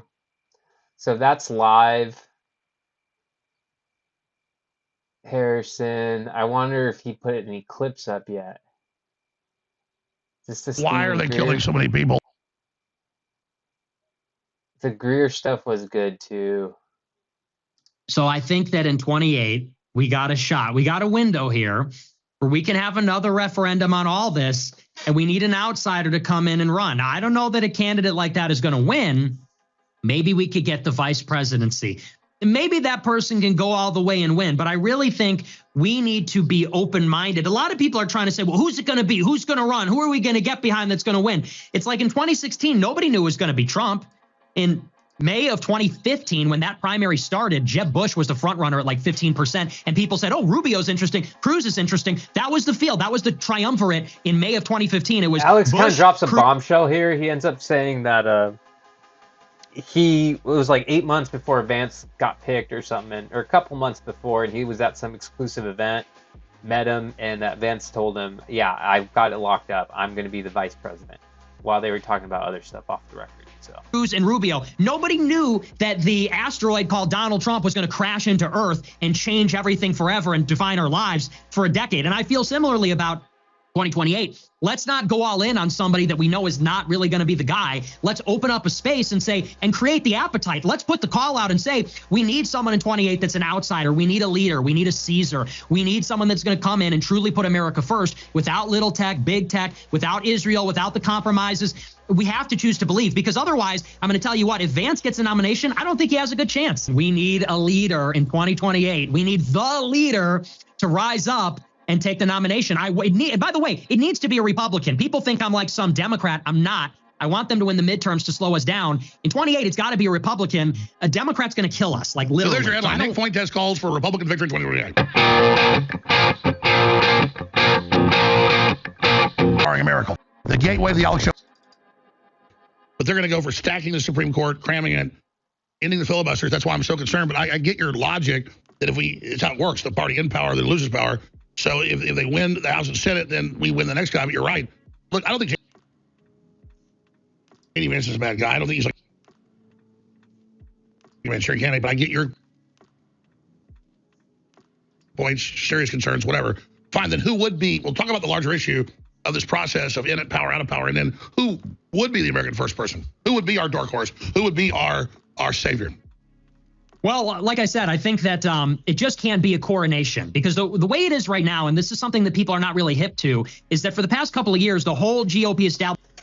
No one wants Vance. Establishment is just lining up behind JD. And Rubio, who knows if that's true? That might just be politics. But like, well, by the way, I told the pro-Israel crowd, for the past couple of years, the whole GOP establishment is just lining up behind JD Vance. And Rubio, who is now being considered an alternative by like the pro-Israel crowd, even he has said if Vance runs, he won't oppose. And in Rubio, who knows if that's true? That might just be politics. But like, well, by the way, I told even a candidate defend unless it's a for sure loss, and then Rubio's just going to wait and pick up scraps in 32. About you got to go after the deep state. Here's the problems, and he goes, yeah, we're on that. And I was talking about Smith Muntak with him, and then Chase Geiser comes in, was like taping it. So I'm not mad at Chase, but Chase has a camera, and they're like, oh, whoa, you know. I said, delete that right now. But the point is that he was just like, no, I have it. Months and months before the nomination, I had it. So what is that? How he was just like, I had it. Yeah, I mean, there's something going on there. And he and his wife feel the same way about the nomination. The wife, Usha Vance, allegedly, she's already thinking she's the first lady. She's already thinking she is the married to the president. They don't think they just have the nominee. They think they have the next presidency. Or at least why do you think they grabbed him at the shooting Saturday night for Trump? Well, you know, they say that that's standard protocol, but who knows? I mean, maybe they were protecting the real VIP. Maybe they're, who knows? Maybe there's something going on there. So it's standard protocol to grab the vice president? I'm saying. The Vance conspiracy. Either way, it's a conspiracy, right? If they grab him first, if they don't, no matter what. And that's what they said. I'm saying that was their defense. But like you said, I mean, I don't think that doesn't sound right to me.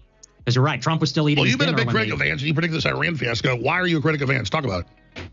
Well, Vance is very close with Peter Thiel, who I don't trust. And I know Tucker's a good friend of Peter Thiel, and I know you feel differently about Palantir and all that, but I don't trust Peter Thiel at all. I'm Catholic. Peter Thiel just was on a recording saying that the Pope is the Antichrist and all this kind of stuff. And anyway, it's besides the point. Vance is a creation of Peter Thiel. He's a creation of little tech every step of the way. Recruited at Yale, sent out to Silicon Valley, worked his fake career, no-show job in venture capital. Then he got the $15 million from Peter Thiel with the Trump endorsement to go into the Senate. And so it's like, in other words, this is a guy that kind of owes everybody a lot. He owes all these people basically his entire career, and he's going to be the president. We don't even know who he is. I mean, 10 years ago, He was a never-Trumper. He voted for Evan McMullen, the CIA agent picked by Bill Kristol to be a spoiler in Utah. He loves Barack Obama.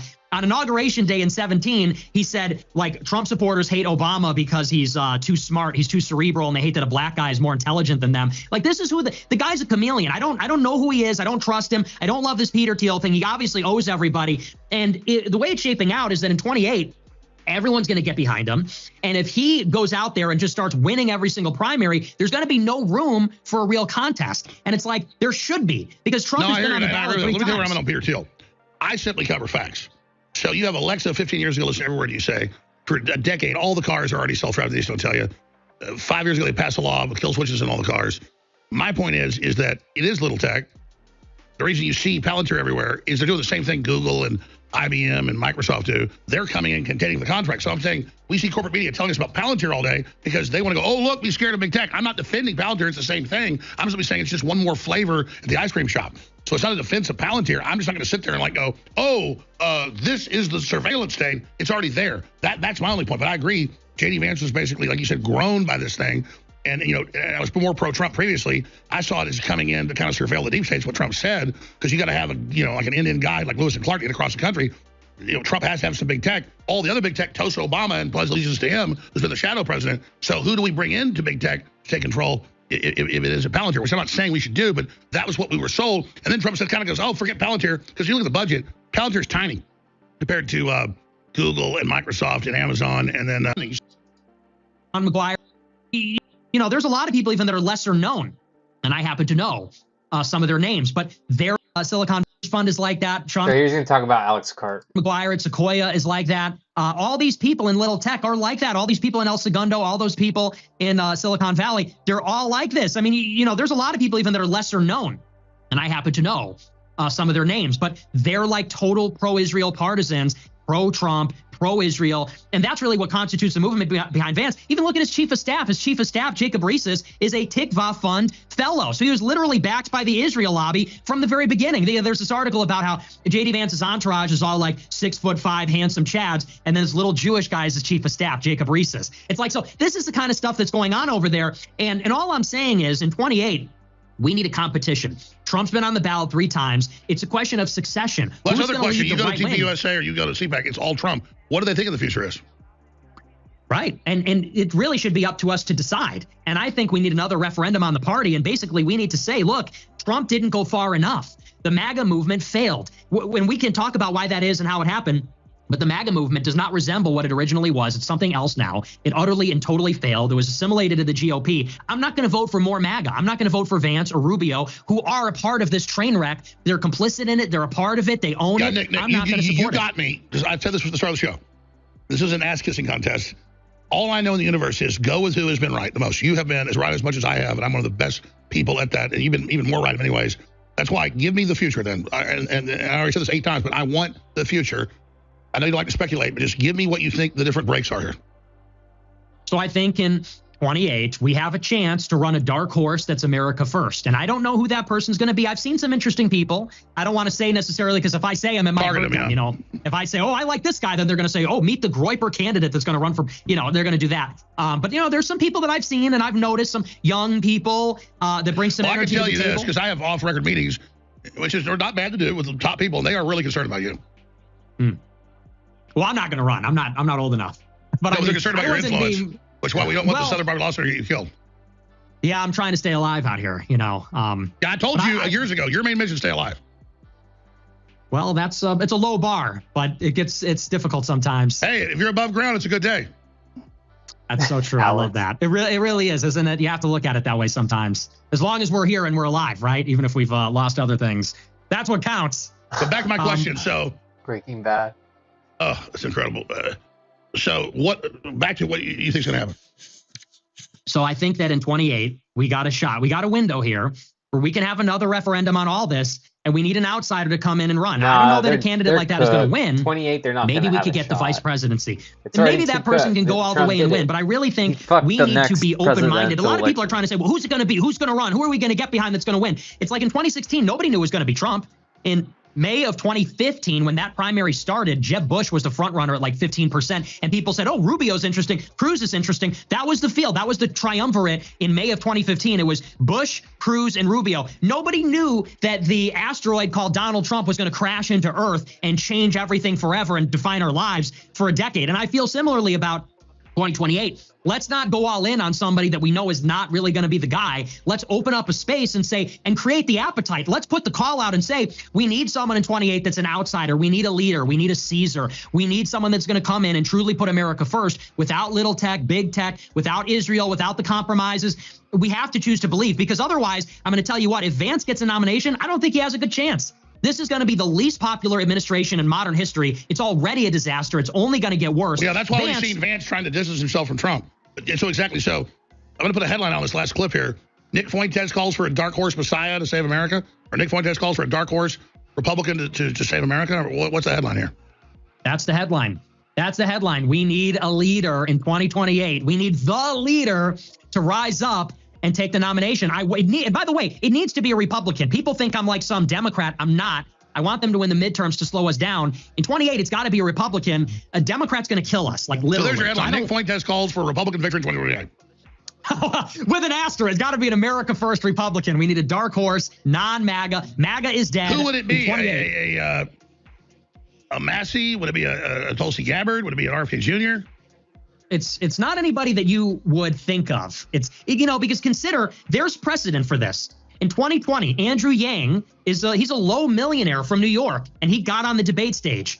This is a precedent. In 2024, Vivek Ramaswamy ran for, and he's an unknown. He's a billionaire. He might have been the nominee if it wasn't for Trump. If Trump were not in the race, maybe Vivek would have been competitive. Now you got a guy like James Fishback in Florida, a total unknown entity, going in against Byron Donalds, who is a shoo-in. He went from 4% to 23%, largely through social media, largely through virality on social media. No, it shows there's a hunger for dark horses. I think the social media is empowering dark horses, unknowns, to step in and take advantage of this. And you'd be surprised if someone has the right skill set, they could really tap into something that's going on. My generational run, clavicular, all these things that have been going on, they're all gesturing towards something, pointing towards something greater. They're all anticipating something, prefiguring something bigger than all of this. What comes after Trump?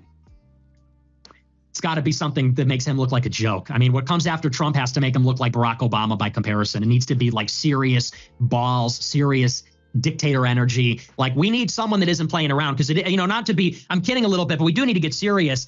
Look at our country. They let in 10 million illegals. We tried to deport them, and they rioted to prevent us from deporting people. We're at war in Ukraine. We're at war in Iran. How long before war in Taiwan? It's not going to happen, approaching Nick. 40 trillion. We have real problems. No, I agree. Well, Tucker Carlson, you're no fan of, the numbers show Republicans told him, I agree. He said God would have to period him to run for president. He doesn't want that.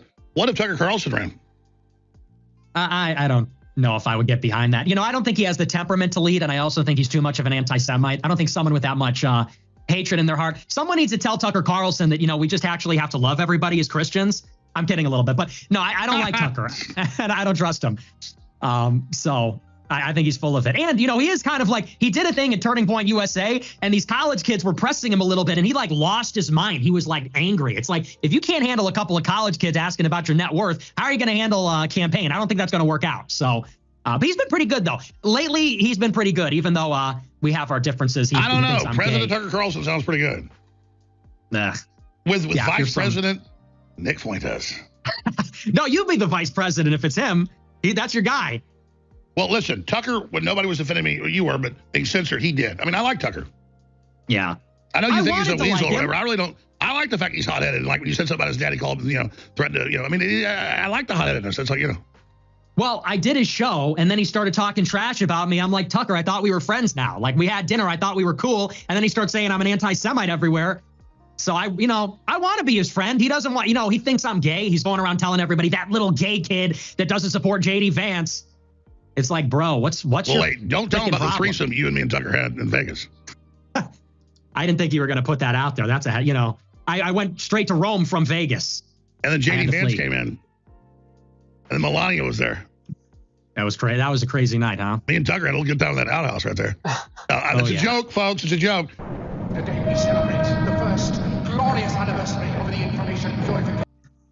All right, so there you got it. There's some interesting stuff there. I like that Nick and Alex are never afraid to tell you exactly what they think. JD Vance going to be toast if he runs for president. I mean, he'll have a shot, but they're not going to win, and it's Democrats to lose. But then again, they do that. They do that often. So this is the guy they kicked out apparently because he recorded this motherfucker kicking out some woman because she, I guess, slapped him, but she put her hand on him. Whoa, hey, what you mean Nigerian though? Don't be touching hey, don't be hey. Oh, dude, Broner. Delete the shit. Adrian Broner gonna delete the game. Oh yeah. He's gonna end up in prison. I don't know why you even did that though. Why would you do that, gang? I ain't gonna lie. Hey, get up, gang. I don't know why you would Get do up, though. that. Huh? Get up, You want though. clout? We gonna give you clout. Get up, though. It wasn't for you. It was for Get up, her. hey, get up, though, gang. Get up, gang. I ain't gonna lie, bro. I'm Nigerian. Hey, I don't. Whoa, hey, what you mean Nigerian though? Don't be touching. Delete Hey, it, don't gang. be getting pressed on my nigga though. I'm not pressing on. Don't be getting bro. pressed on my Delete nigga it. though. Delete it. Fuck about none of that. Delete it. Delete that video, nigga. delete it. Someone else for her, you simp ass nigga. Delete that motherfucking video. Delete nigga. it, gang. You know what it is, nigga. Delete it. Niggas will strip you, nigga. Delete that motherfucking It video. was gone, bro. Nah, delete it, gang. Tell me, Chad, what's going on? Delete it, though. I'm telling you, don't Fuck have, Chad. it was already deleted when Fuck I Oh yeah, Chad. go to Hey, recently bro. delete it then. Yo, Go to recently delete No, it it. should be deleted. Delete it, though. You know what it is. Go to recently delete it, nigga. Nigga, knock you out, nigga. My Playing. mama, nigga. All that playing, You nigga. touching my nigga. Fuck we talking about? It's gone, All nigga. that No, playing. go to recently delete it. It's right known here. better They to don't let and I'm these fools- playing. Because yo, nigga. Let's go. Stop.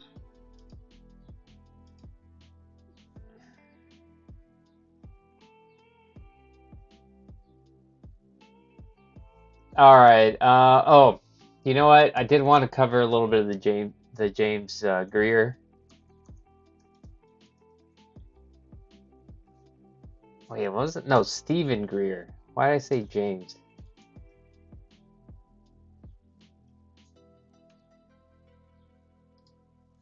He was on Alex today. Is it up yet? So, all right, this is what we're gonna do. We're gonna go to Alex Jones' channel.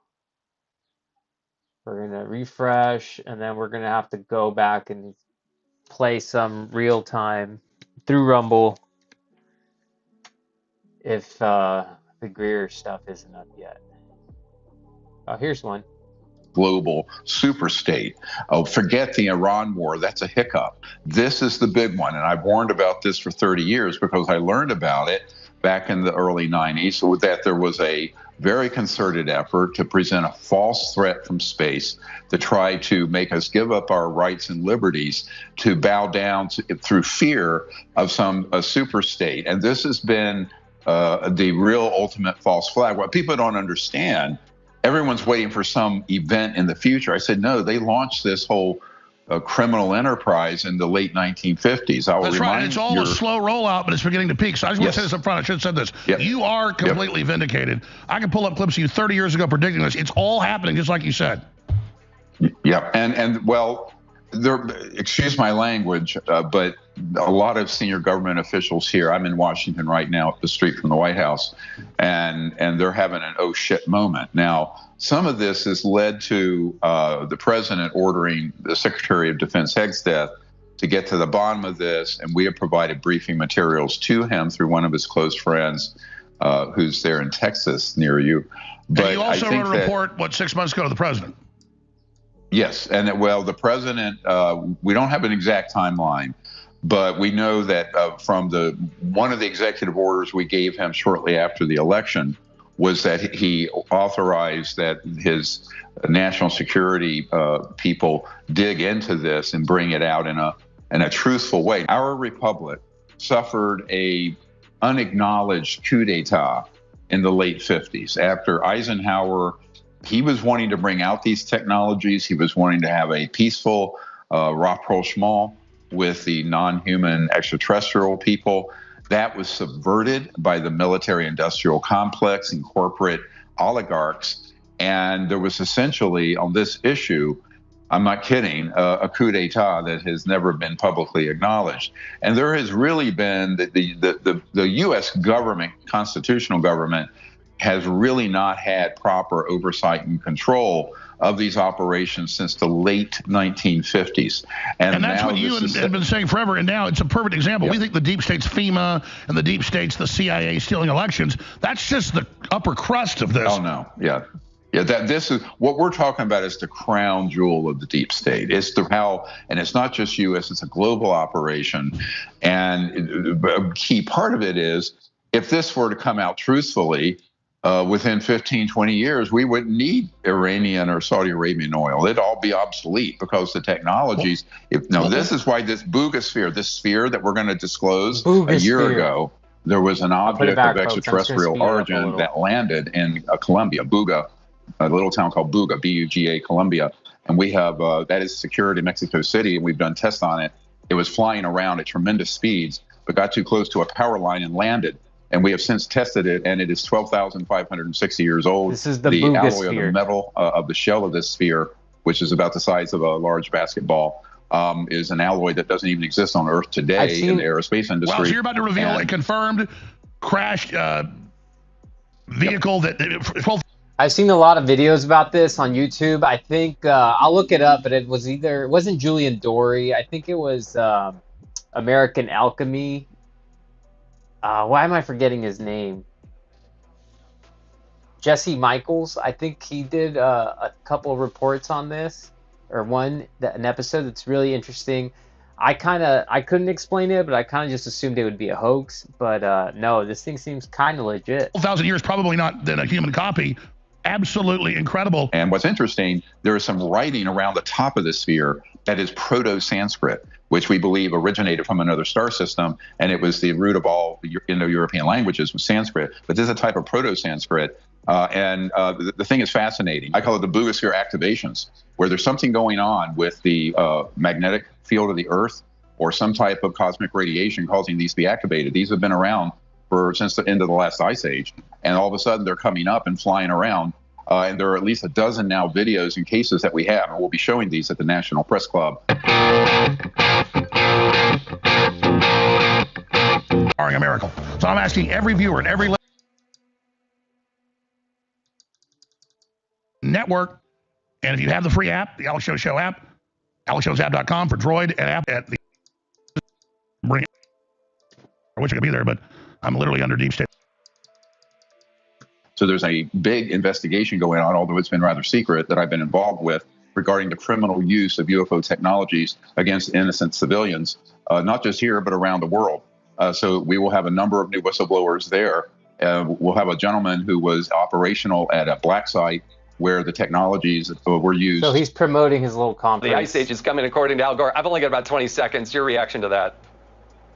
He must have figured out a way to make a whole lot of money off of global freezing. I'm pretty sure it comes down to his bank account if we had all the information in front of us. So let's stop there. The fact is, Gore's never really talked about this. Now he's jumping on it because we have the measurable data. What is going on with the magnetosphere, the poles? More important than the jet stream is the actual currents in the Atlantic and Pacific, right? Well, there's several things going on. For example, over South America, there's a well-documented change in the magnetic field of the Earth that's growing. And I believe that these same objects that perhaps were around during the end of the last ice age, when apparently a comet struck or some event like that, are picking these up, because these are not manned. These are only about this big. I mean, they're maybe 15 inches diameter, but they're spinning at about 300 RPMs and moving with anti-gravity propulsion systems. Because the energy system has changed, now they're being activated. Yes, I think they're being automatically activated. So I call this the boogosphere activations. It's a complex story, but the fact that we have this in our possession, there has never been an artifact like this that's non-human that hasn't been, hoovered up by the deep state and the covert programs that have been keeping it secret. How did the Mexicans get it? Kudos to them. Well, there's a researcher there named Jaime Mason, who I've known for 30 years, who went down to Colombia where it landed and acquired it from the people who were safeguarding it and brought it back to Mexico City. So I took Congressman Burleson there in June to look at this with us. We've done all this scientific studies. I didn't know. You're breaking a lot of new stuff here. Wow. And then we have all these other congressmen coming out and saying, I've seen it, it would scare you, but they're not going to release it, it's all true, we have the crowd, right. It's all, that's total vindication. So what are all these congressmen and women talking about? Well, what they're talking about, which have been shared in SCIFs, secure compartment information facilities, where top secret information is exchanged, are cases that I have provided to law enforcement and military. I can speak about it because this is information I've acquired as a non-governmental entity, whereas they can't, which is ironic. And this involves all sorts of weird hybridization programs where we have taken captured extraterrestrial biological material and basically cloned it or combined it with human and created these freakish Frankenstein-like creatures that the general public think are, quote, aliens. These are the ones that are doing the abductions and the mutilations and all kinds of horrible things. And then Steven Greer alludes to Brazil, that this happened in the 80s. So then that incident, if you guys are familiar with it, what is it, Parinha or something like that? But it's one of the most famous, it's the most famous Brazilian UFO. He's saying that that was a hybrid human alien. So let's maybe hear a little more, then I'll skip forward, and then I think we'll end it. We don't want to show the entire thing, so. And it sounds like science fiction, and I wish Which is what you said decades ago, is it secret human projects, just like they can find a woolly mammoth bone and bring back mammoths. That's a done deal. Talking Jurassic Park here. Well, the other thing people don't realize, they're using man-made UFOs to move around. In other words, you will hear from 3 or 4 military guys on May 8th describing man-made, one of them 300 feet across, an octagon, where they were transporting humans crated up with little HVAC systems on them. And this is a Marine, a special operations guy. And his, account, it was chilling. And then what happened? We have some Delta Force guys who, at a black site. So FISA just passed, by the way. People are pissed. The spying on Americans, that just got passed. So it's all happening, just like you said. Yeah, and well, excuse my language, but a lot of senior government officials here, I'm in Washington right now, up the street from the White House, and they're having an oh shit moment. Now, some of this has led to the president ordering the Secretary of Defense Hegseth to get to the bottom of this, and we have provided briefing materials to him through one of his close friends who's there in Texas near you. But you also wrote a report, 6 months ago, to the president? Yes, and the president, we don't have an exact timeline, but we know that from one of the executive orders we gave him shortly after the election was that he authorized that his national security people dig into this and bring it out in a truthful way. Now, what I'm worried about. Yeah, you called for it right here in the studio, and then literally a month later he did it. Yes, right. And I think he's not particularly informed on this. They're called STIFs, subterranean facilities. They're highly developed programs and way beyond that, where these operators were trained to be able to basically hijack the guidance systems on extraterrestrial vehicles, pull them within range, and knock them down with an electromagnetic pulse weapon. We have a whole team of people that have given us this information. This is not science fiction. And the issue here is, how is that happening? Well, it's sort of like a conscious AI that are in these spacecraft that are non-human, where the operator, the pilot's consciousness and thoughts are integrated into the functionality of the craft. And they've been doing this program for some years. I know I'm interrupting. This is also incredible. We got to come back sometime for 2 hours, commercial free. But let's come back, because I was about to say, you covered that some last time, and I'm seeing that now. They're saying the final frontier with the operator. So I look pre-InfoWar will be seen is that we're not alone. I know there's a lot of subgroups. Concern is, to be blunt with you, is that this whole thing comes out in a way that would suit the cabal, the shadow government's agenda, and that is they're demonic, or they're a threat to us, or all the false cases that have been done by CIA psychological warfare programs through contractors, the fake abductions, the fake mutilations, those all come out as, quote, alien or non-human, because there's a lot of confusion. When you're brand new to this subject, Alex, such as the vice president or Pete Hegseth, it's very easily done to gaslight those people and deceive them. And this is how the whole thing goes sideways. So what we're trying to do, and the reason we're doing this National Press Club event, I wish you could be there, is that we're going to make it quite clear what the truth is versus the fiction. Now, one of the things is an early indicator that's worrisome. Congress, you name them to see it. Literally, carbonated, or however you knew, 12,000 plus years old from the last ice age. Obviously, in theory, it's being reactivated. But regardless, you have this. Are you going to show video of it, or are you going to have this in D.C.? No, the security around trying to move that into D.C. from where it is in a vault would be too high risk. I bet the deep state would grab it. Yeah. Yes. Well, that's what we're worried about. So start over and recap. This is so huge. But you're about to have actual, would you call it alien technology revealed publicly the first time? Correct. And we have it. We've been studying it. And it is extraordinary. And what's interesting, there is some writing around the top of the sphere that is Proto-Sanskrit. which we believe originated from another star system, and it was the root of all Indo-European languages was Sanskrit. But this is a type of Proto-Sanskrit. The thing is fascinating. The whole press conference with all these new whistleblowers and the Boogosphere is only an hour and a half, so we're going to have to move very quickly through it. But the next day, we're going to do an event here for 4 hours, and people can see that by webinar if they can't. It's sold out. Is this a photo of it? Yes, there's a photo of it. There's the Proto-Sanskrit around the perimeter of what looked like a circuitry. I was about to say, yeah. My team were the ones who took the metal samples, and out of the perimeter and the equator of this, there are some resin material that are in 31 little portals, and we tested that, and that's where we tested it to be 12,560 years old from the time of the last end of the last ice age. And I think so. You were able to get particles from Earth that are embedded in it and get the date. No, these were functional parts of it because there were microscopic fiber optics in this resin that are around the equator of this Boogosphere. It's a very fascinating piece of technology. Now, remember, when it first landed, it weighed about 2 pounds. Now it weighs 22 pounds. So because when it first landed, 2 kilograms, which is about 4.5 pounds. And it is something that when it first landed also was cold to the touch. A farmer nearby grabbed it. When it got disabled, it got shorted out near a power line. We have the video of it, and he grabbed it. It was just a regular guy out in the country in Colombia, South America, and it was cold to the touch, and it was very light. But then over a few weeks, as it became the circuitry died, it gained its mass back. Now, people say, how is that possible? Well, these technologies that are electromagnetic field propulsion technologies result in what we call a mass cancellation effect, where the actual weight of something is reduced and it can float around and move as if it has no weight at all, like it's in an anti-gravity system, which it is. Now, the other thing that's interesting, the CAT scans on the interior don't show any moving parts or things that would look as an energy source. There's no radioactivity. There's no oil. There's no jet rockets. There's nothing. So this is truly an electromagnetic anti-gravity field device. Well, Plato said where the Trojans were, and they thought he was wrong. They later dug up the city there. But he also wrote about flying machines that they had. Could this be an earlier human civilization? Because take Sanskrit. I'm not an expert on it. But you go back to all the stuff about the Anunnaki and all that. And I haven't taken DMT, but I've talked to doctors about people that have.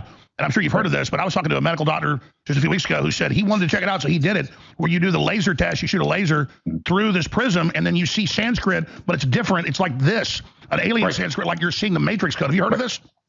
Oh, yes. And, the Earth holds many mysteries. But the fact this was not just an artifact laying in the ground. This was flying around. And now we have, about a dozen videos of different encounters. So there are a lot of these flying around right now, and my reason. I was about to say, this looks kind of like the Tic Tacs and things we see everywhere. Well, the Tic Tacs are actually Lockheed Skunk Works. Now, that's the other thing. We have a Green Beret who's coming, who was deployed in a covert operation in the Middle East, and on the tarmac was the Tic Tac ready to be deployed. Apparently. And so this is where, when David Fravor first came forward, who chased the Tic Tac, and it got into the news, I let him know. He couldn't believe it. I said, I'm sorry to tell you, that is not alien. That is one of ours, but it's a super secret engineering out of the Lockheed Skunk Works. Now, Raytheon, Lockheed Skunk Works, Northrop Grumman, they all have these systems. And this has been the big shock for Senate Intelligence and House Oversight and White House people, is that right under our noses, funded by we the people, as well as some criminal revenue sources, have been these developments. Sure. And, nobody knew it. I mean, this is, what are the big flying Vs? We know that's older technology, and they would show space planes that look like it. But I've talked to military that were in Iraq and Afghanistan, and multiple people, like special forces, and they said, we'd be in the middle of a big engagement, and we'd have air support, and then a few times they would look way up and see one of these things, and then just all of a sudden, Trump talks about discombobulator, all of a sudden, the group they were fighting would just run. So I guess, Right. So we have them, and this is the big problem also. When the technology that humans have from 80 years of reverse engineering and some of the most brilliant scientists I've ever met working those programs, my uncle for his whole career was Northrop Grumman. And that the fact that his mind were removed as well is supernatural. So I think we have to be careful when we're encountering technologies that are. Oh, if you showed George Washington a cell phone, he'd think you were an angel. Yes, or a devil, right? If you were in Salem, Massachusetts, you'd be a demon who'd be burned at the stake. Turn the power off.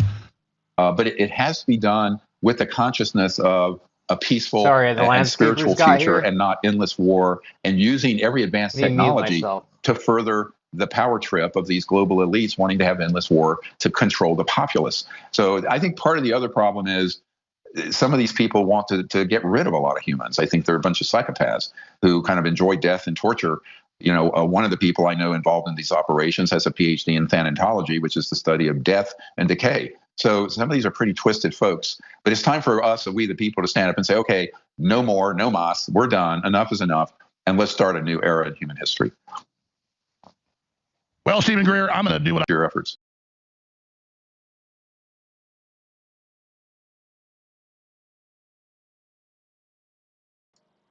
Alrighty, everybody. Let's see what this chick has to say.